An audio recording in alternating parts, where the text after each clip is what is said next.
sariwa at pinakahuling kaganapan dito sa ating bansa. Narito na po ang unang balita. Ang mga unang balita sa umagang ito. Pangulong Arroyo pinaiimbestigahan sa ombudsman kung may sapat na basihan para sa posibleng impeachment ukol sa ZTE-NBN scandal. Malacanang ayaw munang magkomento habang wala pang resolusyon ng ombudsman. Ilang gasolinan sa Metro Manila wala nang maibentang diesel.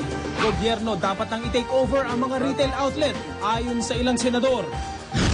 National Price Coordinating Council magpupulong ngayong araw para pag-usapan ang posibleng pag-alis ng price ceiling sa mga bilihin.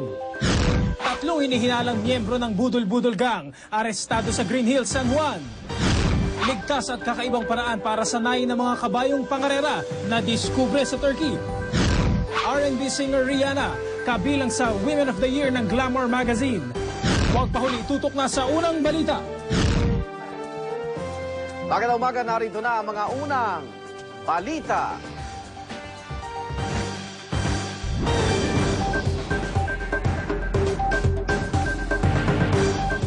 Kapapasok lang po na balita, nagkaroon ng ash explosion ng Bulkang Mayon sa Legazpi City, Albay.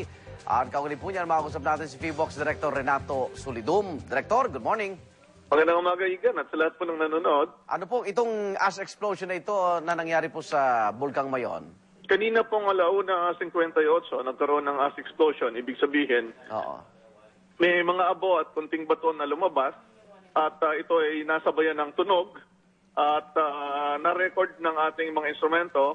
Obscured po ang volcano, natatakpan ng clouds, pero sa haba ng pagsabog ay 3 minuto po ito. At kung ikukumpara sa mga dalawang nakaraang pagsabog, since na magtaas tayo ng alert level into 2 ay mas malakas ito ng bagya. Pero ang abo naman ay hindi ganong kakapal, traces lang ang umabot sa may bandang timog kanlurang bahagi or dito sa may Kamalig side, no? Opo. Umiikot pa yung mga kasama natin para tingnan talaga kung ano yung deposito. Opo. So, ang sa ngayong nangyayari ay hindi na nasundan. At ang importante, nananatiling pinapatupad po ng ating provincial government ng Albay. At of course, recommended ng FIVOX yung 6-kilometer radius permanent danger zone, plus dagdag na 1 kilometro sa Timog Silangan or Southeast sector. So overall, 7 doon. So anong epekto nito dun sa Albay, sa paligid ng mga barangay? Yung epekto nito wala masyado. Wala. Ano? Parang, pero parang uulanan din sila ng abo, ganon?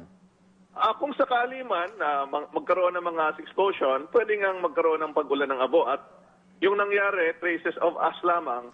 Okay. Siyempre, ang importante dyan, yung kanilang kalusugan ng ingatan dahil baka nga malanghap itong mga pinong abo. So, importante po yung pagtatakip ng kanilang mga ilong, ng basang panyo o mask, kung sakaling may mga abo doon sa kanilang paligid. At linisin nila ng mabuti. Sa karakter ho ng bulkan, Director, after an ash explosion, ano na ho ang mga inaasahan natin? Opo, ang nakikita natin, posible pang magkaroon ng mga explosion bago lumabas talaga yung talagang tinatawag na lava, no? Doon sa bunganga. Nakikita natin na kapareho siya ng mga dating pattern tulad ng 2006. Pero siyempre, ang importante ay yung pag-iingat at pagsunod doon sa safety precaution na kahit hindi ito delikado so far, pagdating sa abo dapat pag-ingatan at huwag papasok doon sa 6-kilometer radius permanent danger zone. Sapat na ito para sa kaligtasan sa ngayon sa alert level 2 ng ating mga kababayan. Alert level 2 po siya ngayon? Okay. Director, salamat po. Good morning. Maraming salamat din. FIVOX Director Renato Solidum.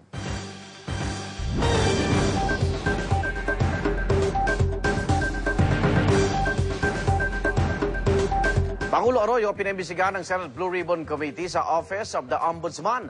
Nais malaman ng komite kung may sapat na basihan para masampahan ng reklamong impeachment. Ang Pangulo kaugnay po ng ZTE-NBN scandal. Narito ang report ni Ruth Cabal. Ang 125 pahinang report na ito ng Blue Ribbon Committee ang resulta ng mahigit 2 taong investigasyon, 13 hearing at 41 testigo tungkol sa di umano'y maanumalyang $329 million ZTE-NBN deal.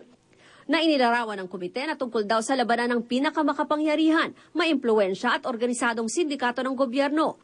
Walang katapusang away ng tinatawag na political elite para sa kapangyarihang makontrol ang ekonomiya. And he said that SEC may 200 ka dito. And sabi niya, you moderate their greed. Dahil dito, pinaiimbestigan ng komite sa ombudsman si Pangulong Arroyo kung may basehan ba para ma-impeach ito, kahit pa mayroon siyang immunity from suit o proteksyon laban sa kaso habang nasa pwesto. Sabi ng komite, nasa sentro ng kontrobersya ang isang Pangulong di raw napigilan at nadisiplina ang sarili niyang tauhang nag-aaway dahil sa kickback at sa halip ay nanahimik sa gitna ng katiwalian. There was no action taken by the President on all this. The Ombudsman has no business making a recommendation na wala siyang dapat panagutan. Nitong Agosto, di na sinali ng Ombudsman bilang respondent ng Pangulo sa isang reklamo kaugnay ng ZTE-NBN project dahil nga sa kanyang immunity from suit, habang binasura naman ang reklamo laban sa unang Ginoo dahil sa lack of probable cause. Pinakakasuhan din ng komite ng kasong graft ang 11 taong sangkot sa kontrata, kasama na si First Gentleman Mike Arroyo na nagpunta pa raw sa China kasamang Pangulong Arroyo at nakipaglaro ng golf sa mga opisyal ng ZTE. Hindi yung back-off ang nakasama. Ang nakakapagtaka, bakit lahat nako-converge kay First Gentleman?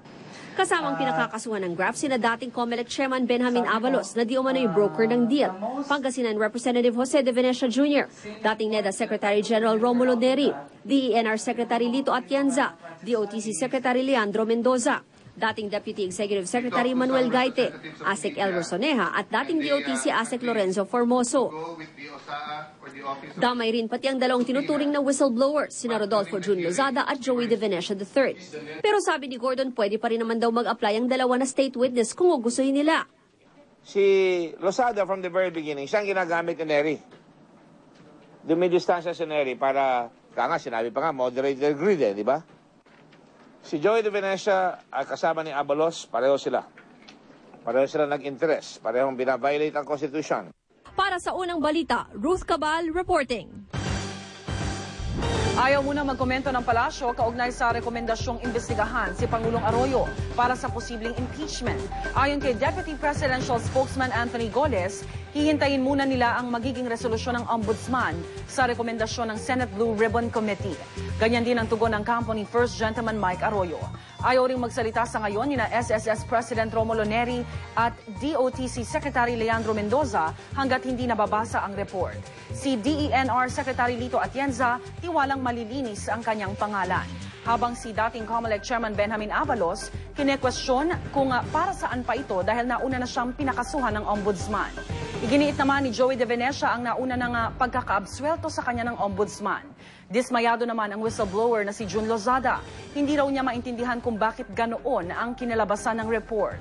Wala namang komento sina Congressman Jose de Venecia, dating Deputy Executive Secretary Manuel Gaite, Assistant Secretary Elmer Soneja at dating DOTC Assistant Secretary Lorenzo Formoso. Samantala sa ibang balita, government takeover sa oil industry iminungkahi ng ilang senador. Bilang solusyon daw yan sa nakaambang supply shortage sa produktong petrolyo. Narito ang report ni Julius Segovia. Nagmistulang paradahan ng jeep ang Shell gas station na ito sa Pasig City. Dahil walang diesel supply, pansamantalang tambay ang mga tsuper. Wala na kami hanap buhay kung walang pang diesel. Ay kung wala na kayo magawa. Hindi tambay. So bawas dito rin? Talaga malaking bawas.